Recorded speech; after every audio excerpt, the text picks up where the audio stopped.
Class continue करते हैं। College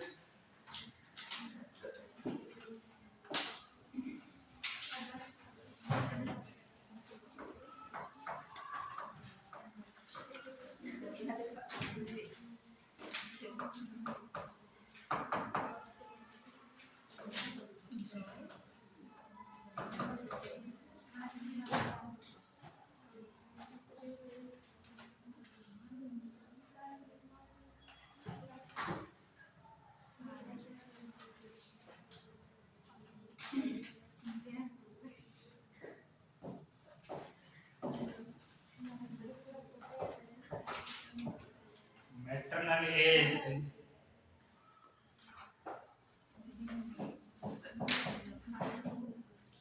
सामान्य से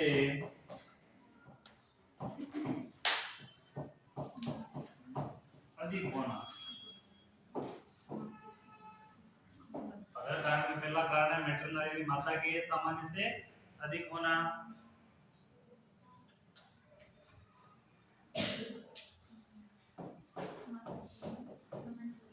शोक लगना, लगने पर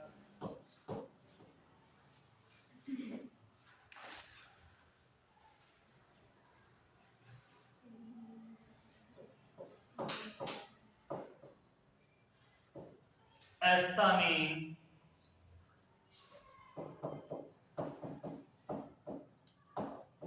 गर्भावस्था होने पर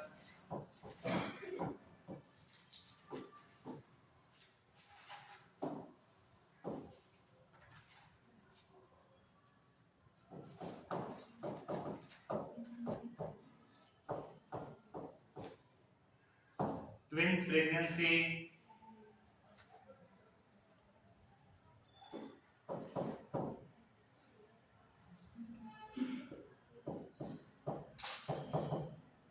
हाइड्रोविंस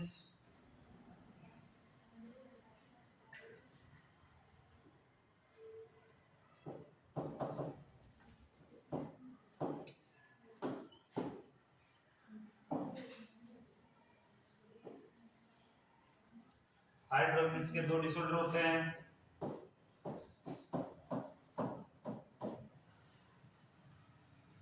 ओलिगोहाइड्रोविंस और पॉलीहाइड्रोविंस क्या होंगे?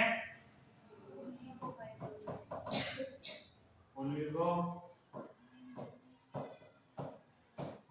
हाइड्रोविंस पॉलीहाइड्रोविंस।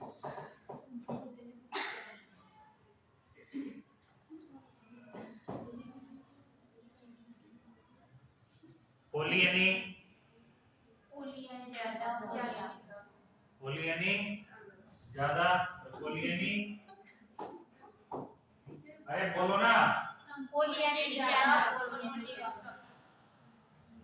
ओलिगोहाइड्रोविंस यानी एमनियोटिक फ्लूइड की अधिक मात्रा और पॉलीहाइड्रोविंस यानी एमनियोटिक फ्लूइड की कम मात्रा।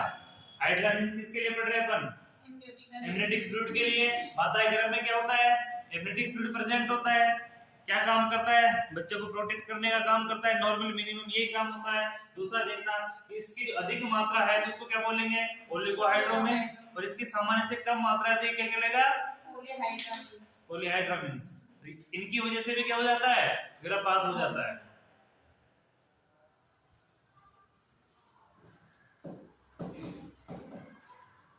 प्लेसेंटा डिसऑर्डर,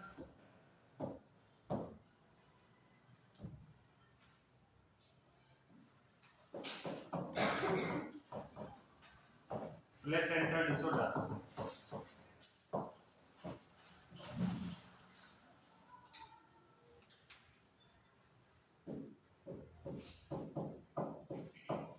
अज्ञात कारण इन 25%, यदि 25% कारण का कोई ज्ञात नहीं होता, अज्ञात कारण है, किसी भी कारण से हो सकता है।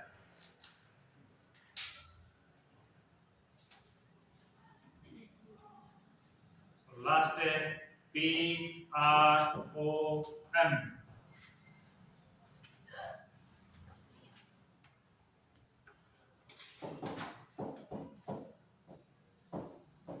प्रीमेच्योर rupture of membrane,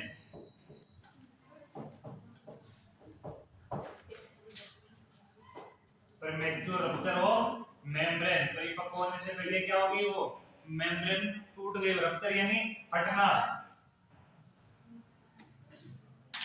और प्रीमेच्योर यानी अपरिपक्व है, इसकी शॉर्ट फॉर्म होती है PROM।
कंप्लीट है यहाँ तक, no doubt,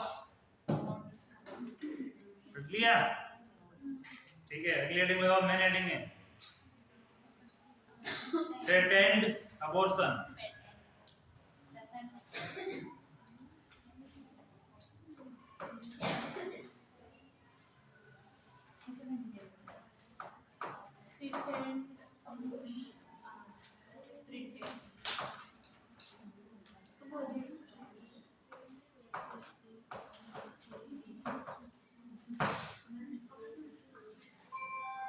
threatened abortion,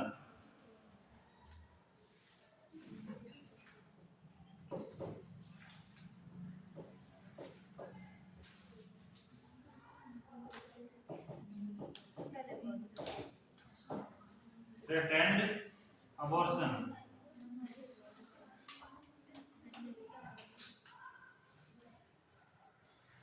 Hindi बोलते हैं इसको संभावित गर्भपात। क्लासिफिकेशन में पढ़ा था ये नाम क्लासिफिकेशन में पढ़ा है ना, तो हेडिंग लगाओ इसकी डेफिनेशन,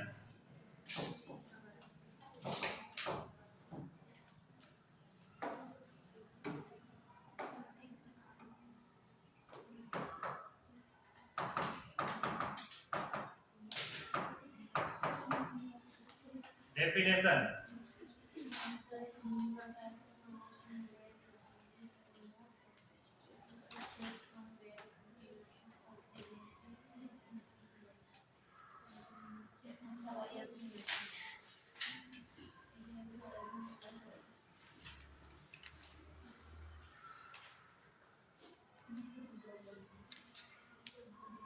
यह गर्भपात का एक प्रकार है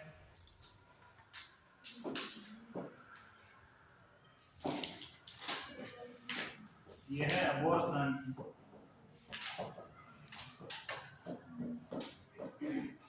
का एक प्रकार है,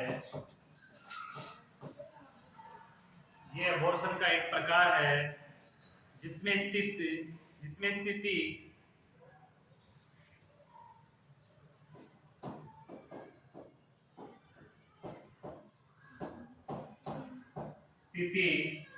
इतनी खराब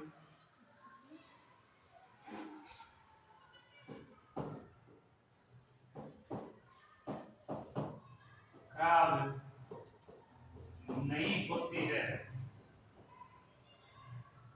इतनी खराब नहीं होती है।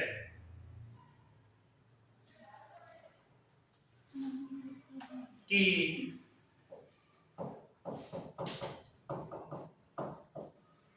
गर्भावस्था जारी न रह सके।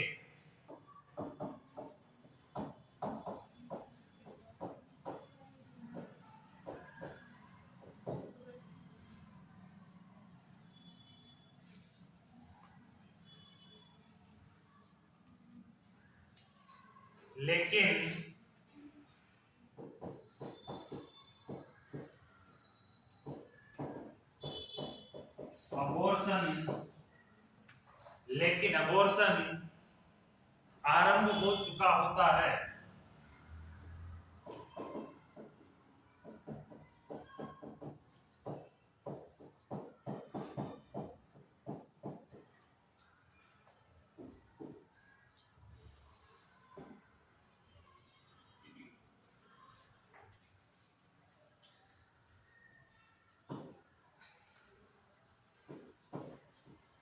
इस स्थिति को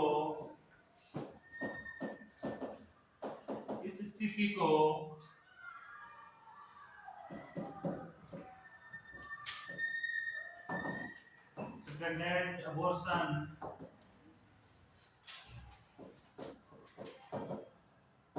या संभावित गर्भपात कहते हैं।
सेकंड फ्री लग रहा है। बातें किस चीज की हो रही है आप लोगों के बीच?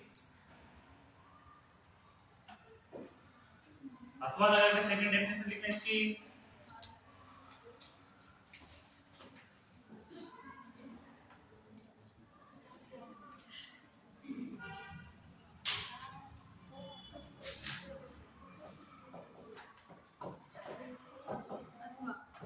इस प्रकार के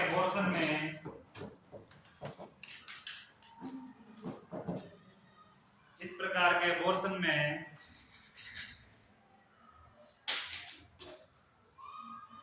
प्रेगनेंसी की शुरुआती प्रेगनेंसी का फर्स्ट ट्राइमेस्टर में के फर्स्ट ट्राइमेस्टर में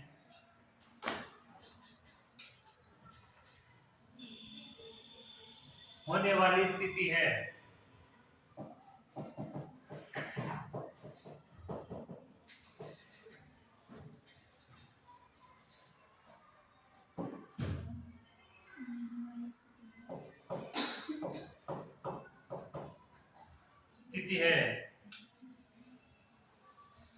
जिसमें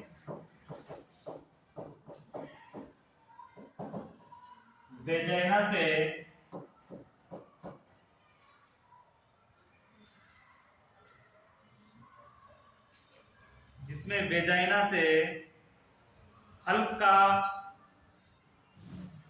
रक्तस्राव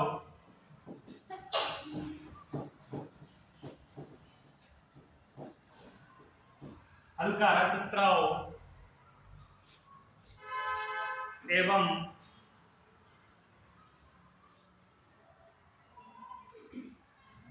वेजाइनस का रक्तस्राव निकलने लग जाता है एवं हल्की ऐंठन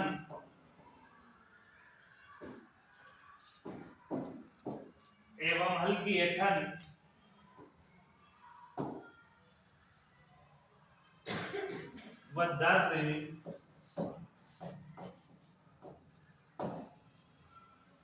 हल्की ऐंठन व दर्द भी आरंभ हो जाता है। दर्द भी आरंभ होता है। ऐसी स्थिति को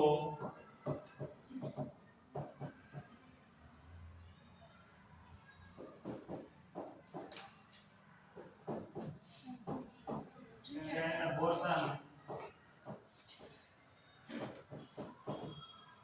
या संभावित गर्भपात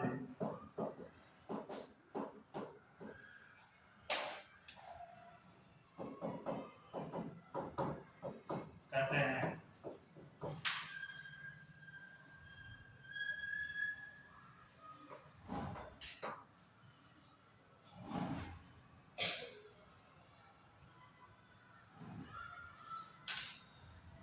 ये वो कंडीशन है जिसमें गर्भपात हो भी जाता है और न भी होता है, इसलिए इसको क्या बोला गया है? संभावित बोला गया है। क्या बोला गया है? संभावित। इस कंडीशन में यह होता है कि फर्स्ट ट्राइमेस्टर यानी 1 से 3 माह, और या 3 माह के प्लस भी हो सकता है, 1-2 वीक प्लस हो सकता है, 13-14 वीक। इसके आसपास क्या होता है कि वेजाइना से रक्तस्राव यानी वेजाइना से रक्तस्राव निकलने लग जाता है। कुछ मात्राएं किसकी निकलने लग जाती है? रक्तस्राव की निकलने लग जाती है।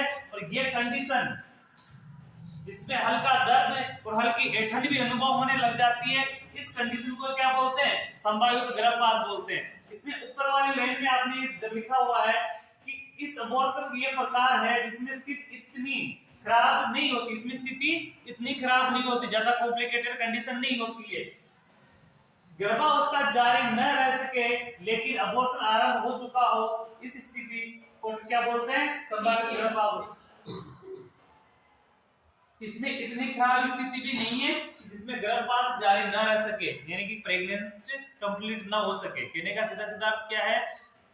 लाइन को दोबारा, जिसमें स्थिति इतनी खराब नहीं होती है, कितनी खराब नहीं होती है कि गर्भावस्था जारी न रह सके। लाइन समझ में है पूरी? ये इतनी खराब कंडीशन नहीं है कि जिसमें गर्भावस्था पूर्ण ना हो, गर्भावस्था पूर्ण होती है, लेकिन जिसके साइन समझ में आ रहे हैं कि फ्लूइड बाहर स्टार्ट हो गया, तो उसके बाद क्या करना चाहिए? डॉक्टर को दिखाना चाहिए। क्या करवाना चाहिए? डॉक्टर को दिखाना चाहिए। डॉक्टर उस स्त्राव के प्रति, उस ऐंठन के प्रति क्या देगा? कुछ दवाइयां देगा, और दवाइयों ट्रीटमेंट निगरानी के तहत ये प्रेगनेंसी भी कंसीव होकर कंप्लीट हो सकती है, यानी ये पूर्ण प्रेगनेंसी हो सकती है। इसमें गर्भपात होना जरूरी नहीं है, लेकिन यही कंडीशन आगे जल्दी चलती रहे तो अबॉर्शन आरंभ हो चुका होता है। लेकिन जब से फ्लूइड स्टार्ट होगा तो क्या हो गया? अबॉर्शन की कंडीशन स्टार्ट है। अगर उसको ट्रीटमेंट नहीं करवाया और प्रेगनेंसी को संभाला नहीं तो प्रेगनेंसी क्या हो जाएगी? धीरे धीरे गिर जाएगी, और उस कंडीशन को क्या बोलते हैं? संभावित गर्भपात। क्या बोलेंगे? संभावित, यानी गर्भपात होने की संभावना हुआ नहीं है। अब फ्लूइड प्रारंभ हो गया है तो डॉक्टरों को सबको डाउट ये होता है कि गर्भपात होगा, बच्चा गिर भी सकता है, इसलिए फ्लूइड निकला हुआ है। और ये सबसे बड़ी कंडीशन ये जिसमें होती है उसको बोलते हैं प्लेसेंटा पेरविया। ये कंडीशन, जिस कंडीशन प्लेसेंटा पेरविया, आगे बढ़ोगे आप, इसमें संभावित जो अबॉर्शन की कंडीशन होती है ये किस कंडीशन में होती है? प्लेसेंटा पेरविया में। प्लेसेंटा पेरविया में क्या होता है? प्लेसेंटा पेरविया में प्लेसेंटा अपर सेगमेंट में न होकर लोअर सेगमेंट में क्या होता है? उपस्थित होता है, प्रेजेंट होता है। नॉर्मल कंडीशन में यूटेरल कैविटी में प्लेसेंटा अपर सेगमेंटेड में क्या, सेगमेंट में क्या होता है? रहता है, फंडस एरिया में रहता है, लेकिन प्लेसेंटा पेरविया में वो सर्विक्स के पास रहता है। किसके पास रहता है? सर्विक्स के पास। अपन ने प्लेसेंटा, नॉर्मल प्रेगनेंसी में प्लेसेंटा वगैरह जो पहले पढ़ा था, मैंने बताया था आप लोगों को। इस ये क्या है? यूट्राइन कैविटी है, फैलोपियन ट्यूब है। फैलोपियन ट्यूब में नॉर्मल प्रेगनेंसी के अंदर प्लेसेंटा इस वाले हिस्से से जुड़ता है। किस वाले से जुड़ता है? फंडस एरिया से जुड़ता है। इसको बोलते हैं अपर सेगमेंट। कौन से सेगमेंट में? अपर सेगमेंट में प्लेसेंटा जुड़ा हुआ रहता है। लेकिन प्लेसेंटा पेरिविया में प्लेसेंटा ऊपर में जुड़कर कहां जुड़ता है? नीचे सर्विक्स में जुड़ा होता है। इस कंडीशन को बोलते हैं प्लेसेंटा पेरिविया। क्या बोलते हैं? प्लेसेंटा पेरिविया। और प्लेसेंटा पेरिविया में क्या होता है? इसके कारण हल्का हल्का फ्लूइड ब्लीडिंग होती रहती है, हल्की ऐंठन चलती रहती है। तो ये भी एक कारण होता है जिसके कारण संभावित हो सकता है कि ये प्रेगनेंसी पूर्ण टिक भी सकती है और नहीं भी टिक सकती। इसलिए ये कौन सा अबॉर्शन कहलाता है? संभावित अबॉर्शन कहलाता है। कौन सा कहलाता है? संभावित। इंग्लिश में क्या बोलते हैं इसको? थ्रेटेंडेड अबॉर्शन। क्या बोलेंगे इसको? थ्रेटेंडेड अबॉर्शन, यानी संभावित अबॉर्शन। लेकिन अबॉर्शन कंप्लीट नहीं होता है कि कंप्लीट बच्चा बाहर निकल गया, ऐसी कंडीशन नहीं होती है। ठीक है, लैंग्वेज समझ में आए? दोनों परिभाषा समझ में आए? इसमें क्या स्टार्ट हो जाता है? सेकंड में इसलिए लिखवाया है क्योंकि इसमें वेजाइनल का रक्तस्राव निकलने लग जाता है। क्या निकलने लग जाता है? वेजाइनल का रक्तस्राव होने लग जाता है, साथ ही हल्की ऐंठन और दर्द आरंभ हो जाता है, हल्का दर्द भी आरंभ हो जाता है। और इसी कंडीशन को क्या बोलते हैं? संभावित। ठीक है, और इसके ऊपर वाली लैंग्वेज थोड़ी वो अलग थी, इसलिए मैंने दोनों साथ में लिखवाई है। कंप्लीट है? यहां तक समझ में आ गया? ये किस कारण से होता है? तो मैंने पहला कारण आपको बताया, प्लेसेंटा पेरिविया के कारण। प्लेसेंटा पेरिविया में क्या होता है? प्लेसेंटा पेरिविया में प्लेसेंटा ऊपर अपर सेगमेंट में ना होकर कहां होता है? लोअर सेगमेंट में होता है, लोअर पार्ट में होता है, जिसके कारण ऐंठन, दर्द और फ्लूइड निकल जाता है, हल्का हल्का चालू रहता है। तो डॉक्टरों की कंडीशन रहती है। और इसको जो कॉम्प्लिकेशन में पढ़ोगे आप, प्लेसेंटा पेरिविया पढ़ोगे ना, ये कॉम्प्लिकेशन पढ़ेंगे तब कॉम्प्लिकेशन में पढ़ोगे। कॉम्प्लिकेशन है वो भी एक प्लेसेंटा एब्नॉर्मलिटीज में।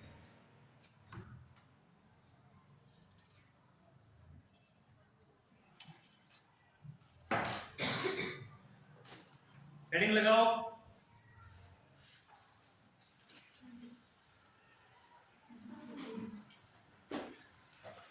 नहीं, हेडिंग नहीं, इसमें पहले लिखो कुछ, तो पहले कंप्लीट करवा।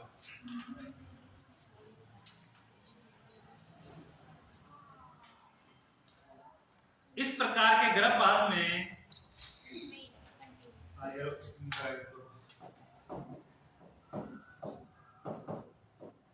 इस प्रकार के अबॉर्शन में इस प्रकार के अबॉर्शन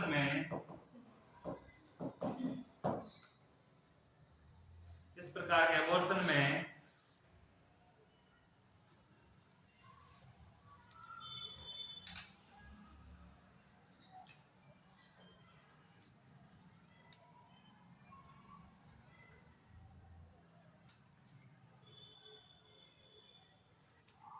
फीमेल को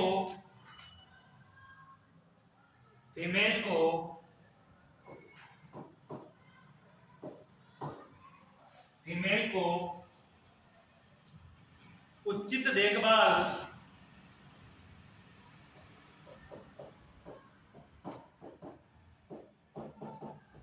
व उचित उपचार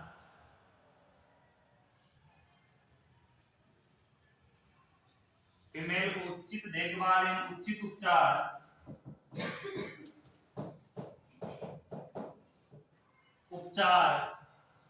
उपलब्ध होने पर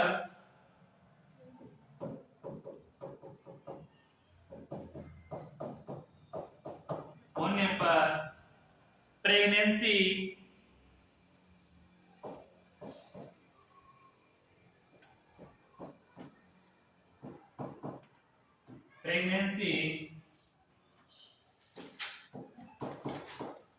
जारी रह सकती है।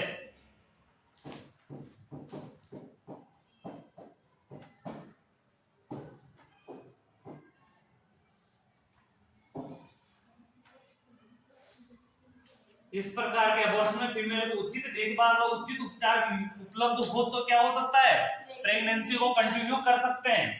क्या कर सकते हैं, प्रेगनेंसी को कंटिन्यू कर सकते हैं। और जब प्रेगनेंसी कंटिन्यू हो जाएगी, प्रेगनेंसी कंटिन्यू होने के बाद 7वां महीना आ भी गया, 7वें महीने में अगर प्रेगनेंसी डिलीवरी हो भी जाती है, तब भी बच्चा क्या रह जाएगा, सुरक्षित रहने की कंडीशन में हो जाएगा। अगर वो कैसे भी करते हैं, डॉक्टरों की दवाइयों की मदद से, उपचार की मदद से, केयर की मदद से वो कहां तक पहुंच जाता है, अगर 7 मंथ तक भी पहुंच जाता है और अपने को डिलीवरी करवाने की जरूरत पड़ जाती है, तो अपन उस समय भी उसकी क्या करवा सकते हैं, डिलीवरी करवा सकते हैं। और होता संभावित अगर वो 8 टर्म तक पहुंच जाता है, कंप्लीट टर्म तक पहुंच जाता है, तो बहुत अच्छी बात है। ठीक है, तो डॉक्टरों को ये लगता है कि ये पूरे 9 मंथ तक बच्चा कंटिन्यू नहीं रह सकता है, प्रेगनेंसी ये 9 मंथ तक नहीं रह सकती, 8वें मंथ में हो सकती है, तो वो क्या करवाते हैं, पहले प्रेगनेंसी को प्रेरित प्रेगनेंसी की जरूरत क्या करवा लेते हैं, पहले करवा लेते हैं, प्रेरित करके, यानी प्रेगनेंसी को पहले क्या होगा,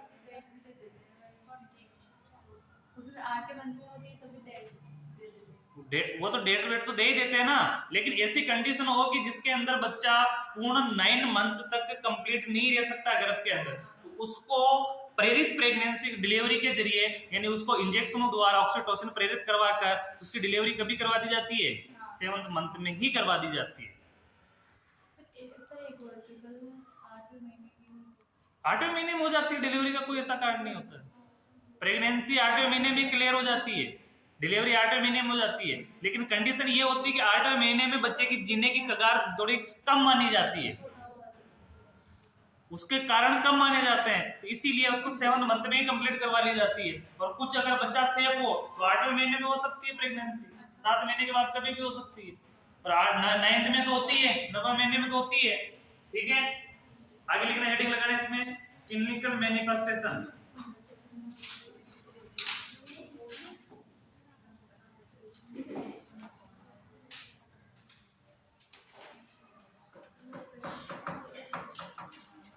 क्लिनिकल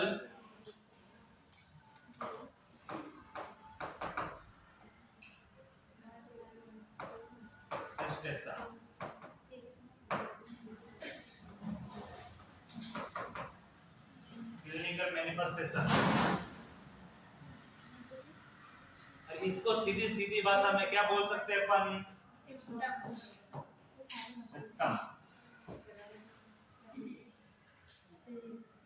यानी लक्षण, क्लिनिकल लक्षण।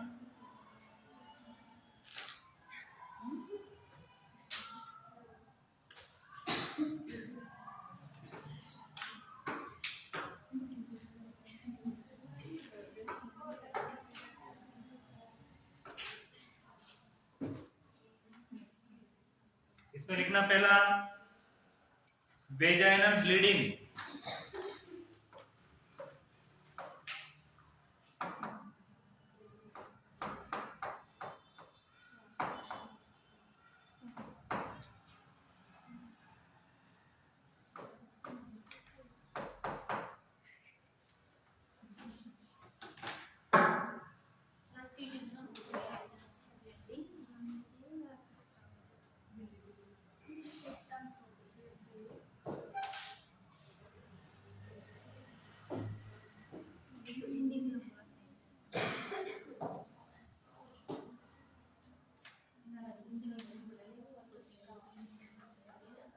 वेजाइनल ब्लीडिंग यानी योनि रक्तस्राव। इसमें ब्लीडिंग का रंग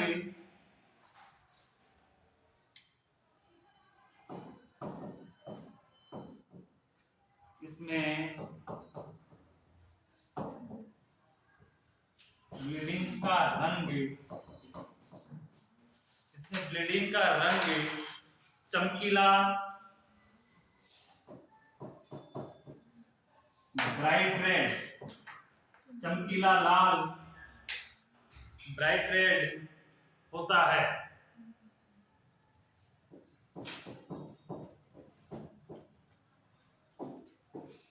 इसमें ब्लीडिंग का रंग ब्राइट रेड होता है एवं यह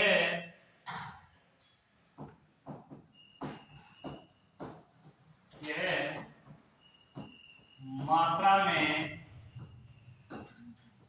कम होता है।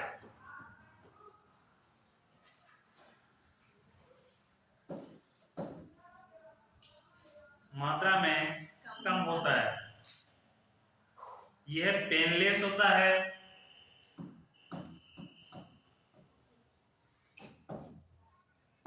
पेनलेस होता है।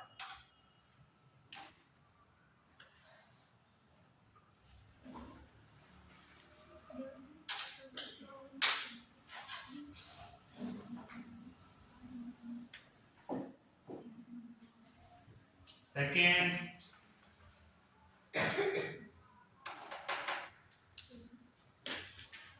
पेन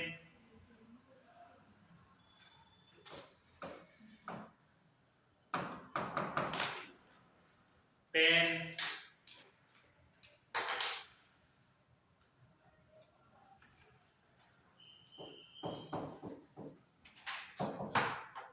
ब्लीडिंग होने के बाद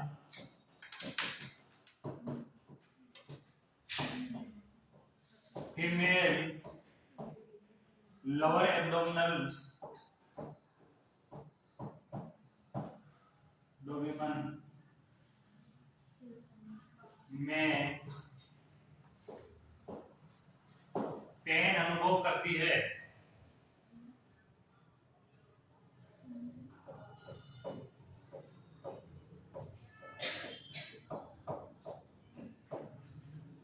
ब्लीडिंग होने के बाद फीमेल लोअर एब्डोमिनल यानी नीचे वाले पेट के नीचे वाले हिस्से में क्या करती है? पेन को अनुभव करती है, दर्द को अनुभव करती है।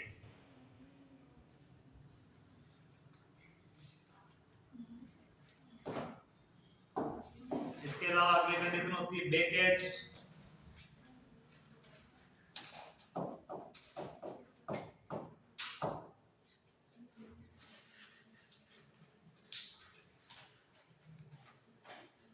यानी पेट दर्द।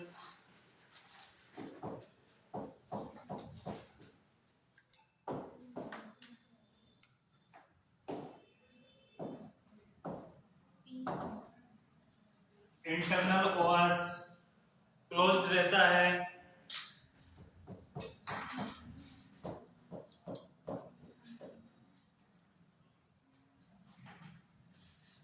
इंटरनल ओआस क्लोज्ड रहता है।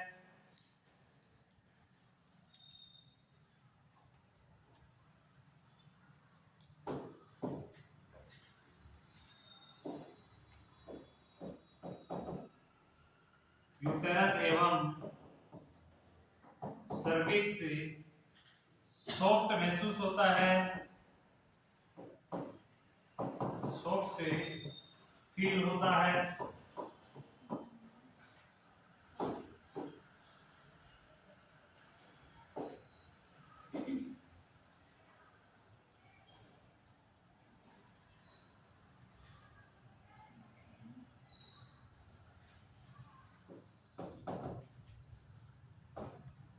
यूटेरस की हाइट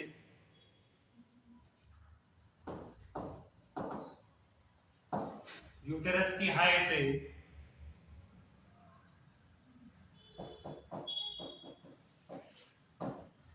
गर्भावधि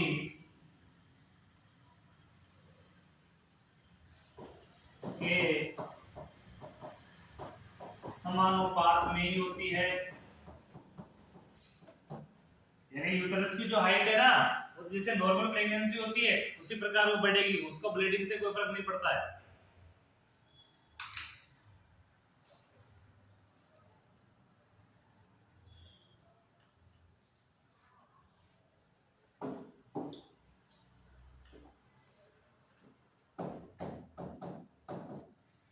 सामान्यतः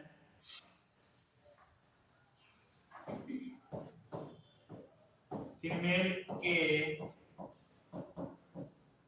स्वास्थ्य पर कोई प्रभाव नहीं पड़ता है, स्वास्थ्य पर अप्रभावित रहता है।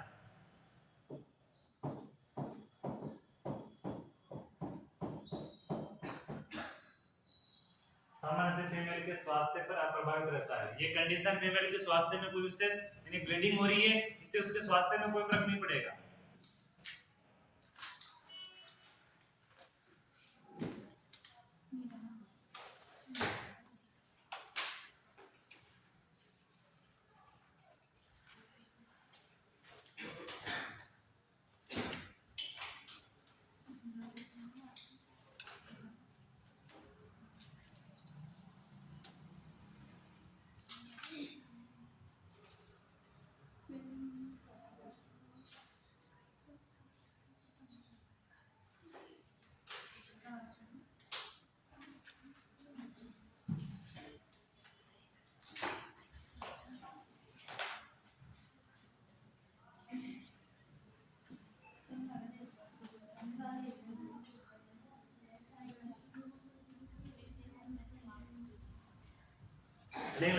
डायग्नोसिस।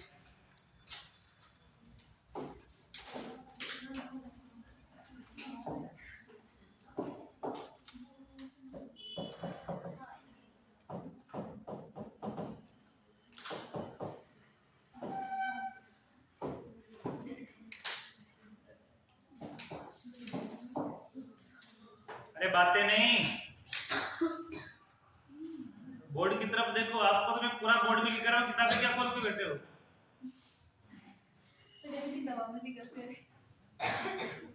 तो वह सबसे बड़ी कमी है। किताब से देख के लिखोगे ना तो माइंड तो एक्टिव रहा ही नहीं, कुछ भी कमी रही तो उसने नोटिस किया ही नहीं, किताब में देख लेते हो। जबकि मैं बोर्ड पे लिखवाने का क्या मतलब आ रहा है? मीनिंग तक मैं हर चीज बोर्ड पे लिखा रहा हूँ, फिर भी किताबें खोल के बैठते हो। आपका ध्यान बोर्ड पे नहीं होता, मैं बात कर रहा हूँ उस पे थोड़ी ना होता है, आपका ध्यान किताब में होता है, इसलिए चीजें समझ में नहीं आती अच्छे से। किताब खोल के तो बैठते हैं छोटे बच्चे जिनको कुछ समझ में नहीं आता है। नहीं, जो चीज बोर्ड पे लिखाई जा रही है, हर चीज लिखाई जा रही है, उसको फिर बोर्ड से ही देखो ना। नोट्स तो बोर्ड के हिसाब से मिलेंगे आपको।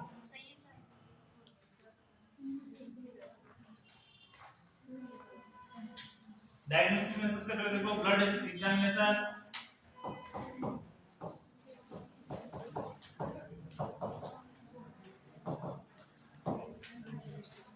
अच्छा, किताब से लिखना तो मैं तो एक्सप्लेन करके चला जाऊं, मैं क्यों बातें पढ़ी करूं? मैं रोज एक चैप्टर एक्सप्लेन कर दूंगा।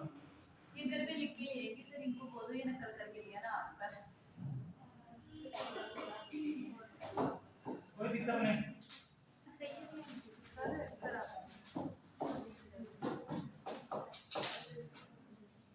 HB level,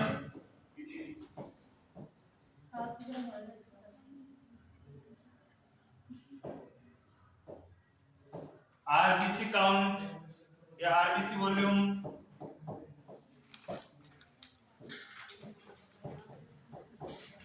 ABO,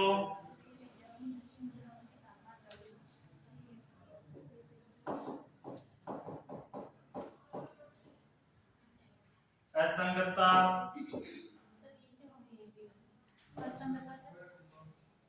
ABO असंगतता।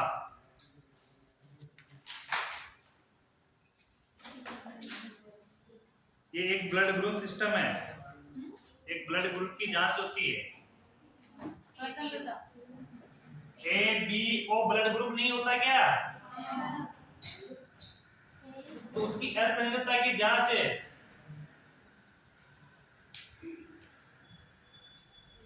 Blood group system जिसको इंग्लिश में बोल सकते हैं,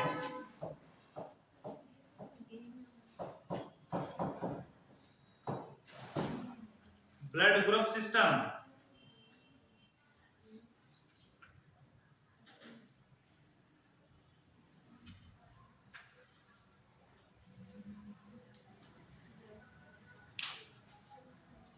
ब्लड ग्रुप की असंगतता की ब्लड ग्रुप में संगतता क्या है, उस ब्लड ग्रुप की स्थिति को देखा जाता है, उस सिस्टम को परखा जाता है।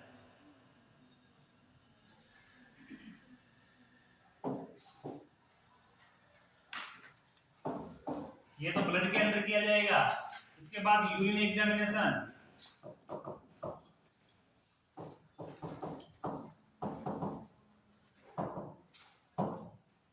Urine examination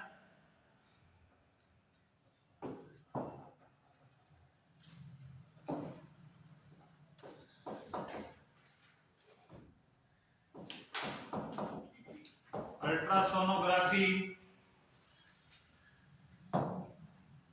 ultrasonography,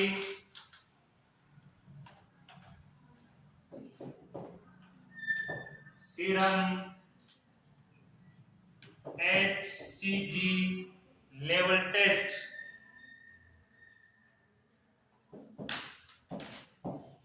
serum HCG level,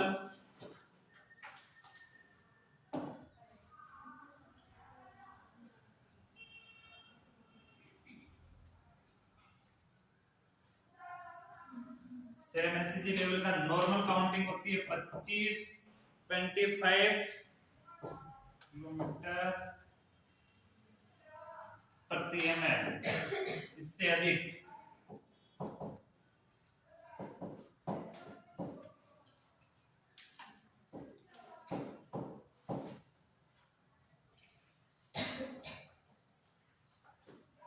nanogram प्रति ml, इनसे अधिक, क्योंकि ये नैनोग्राम में होता है, माइक्रोग्राम जिसे होता है उसका भी छोटा ग्राम mg।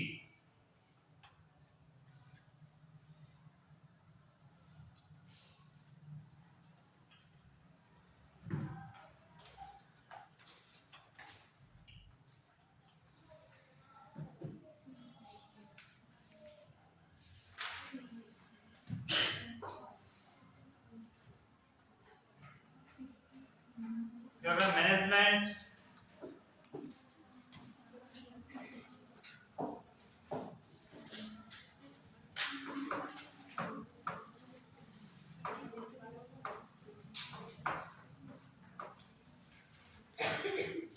अगर ऐसी कंडीशन तो उसको मैनेजमेंट कैसे करेंगे, मैनेज कैसे करेंगे, उसकी देखरेख कैसे करेंगे। इसमें पहला लिखना रेस्ट,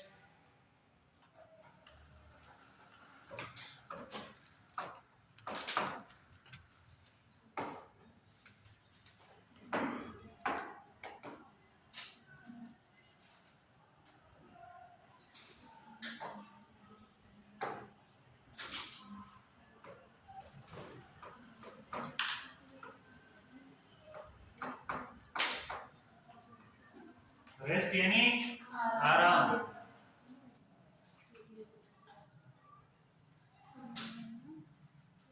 इसमें लिखना पेशेंट को पूर्ण रूप से बेड रेस्ट करना चाहिए।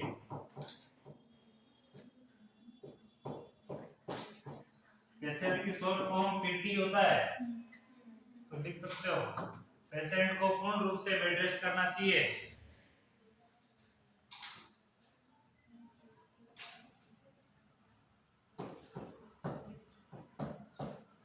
जब तक कि ब्लीडिंग पूर्ण रूप से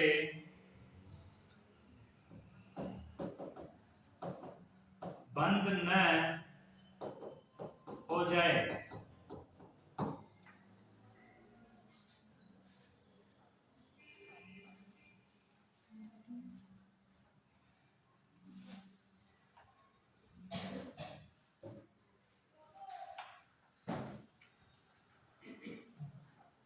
अगर फीमेल को हमेशा तो ब्लीडिंग नहीं आती है, ब्लीडिंग आएगी कभी कभार, ब्लीडिंग कभी कभार आएगी, जब ब्लड स्टार्ट हो गया है उसको क्या करना चाहिए, पूर्ण रूप से बेड रेस्ट करना चाहिए जब तक कि ब्लीडिंग पूर्ण रूप से बंद नहीं हो जाए वापस। और अपन चलेंगे खड़े रहेंगे तो वॉश मुंह भी खोल सकता है, तो उस कंडीशन में ज्यादा ब्लीडिंग हो सकती है, इसलिए पूर्ण रूप से क्या करना है, बेड रेस्ट करना है।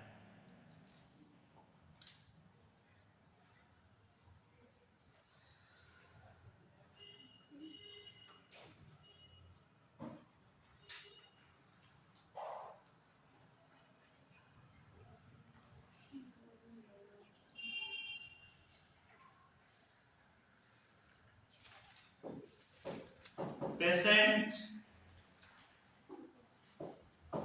पास्ट हिस्ट्री देखनी चाहिए,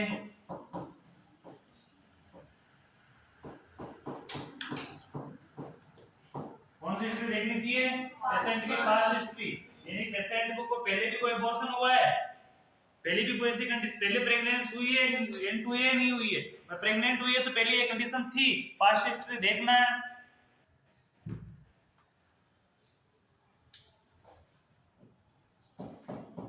और उसके अनुसार देखभाल करना।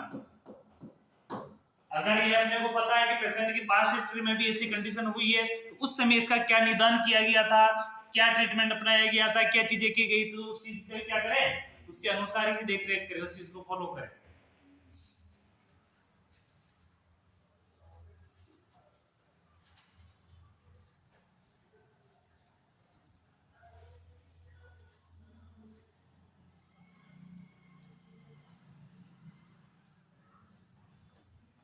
इसके बारे में डर,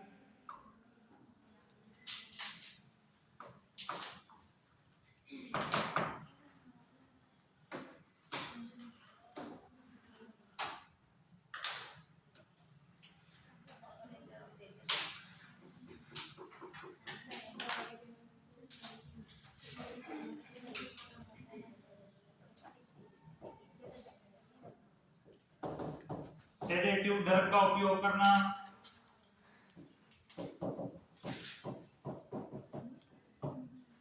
सेडेटिव ड्रग यानी पढ़े थे ना, नींद वाली दवाइयां,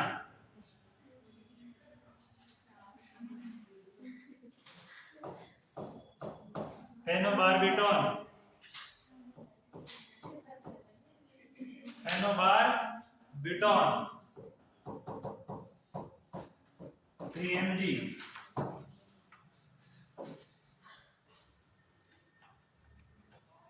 diazepam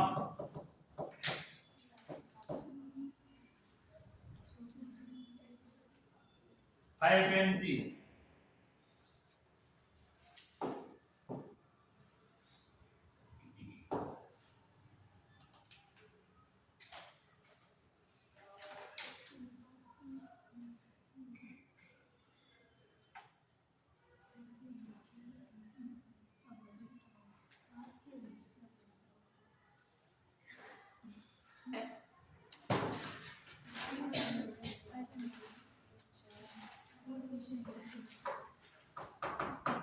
medicine mild laxative dark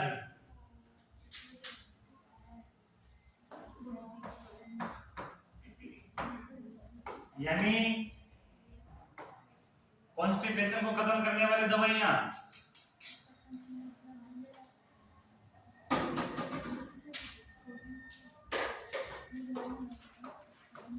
SCG,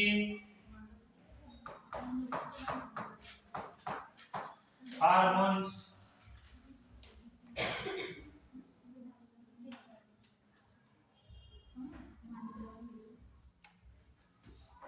को प्रेरित करने वाले ड्रग,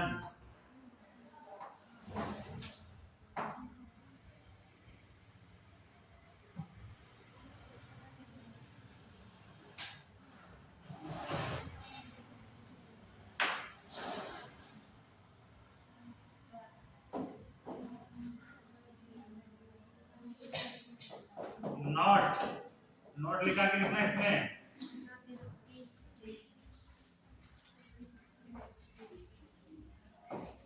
पेशेंट को एनिमा नहीं दिया जाना चाहिए,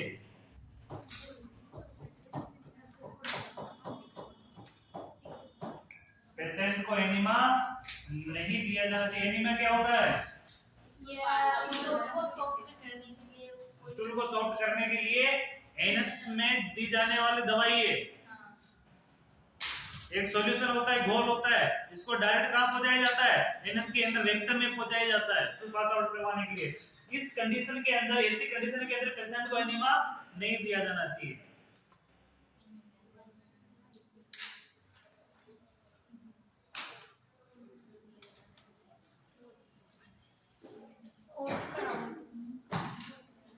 पढ़ाई में तो बहुत सारे कौन सी खत्म होगी पुराने वाली, आज के लिए काफी है।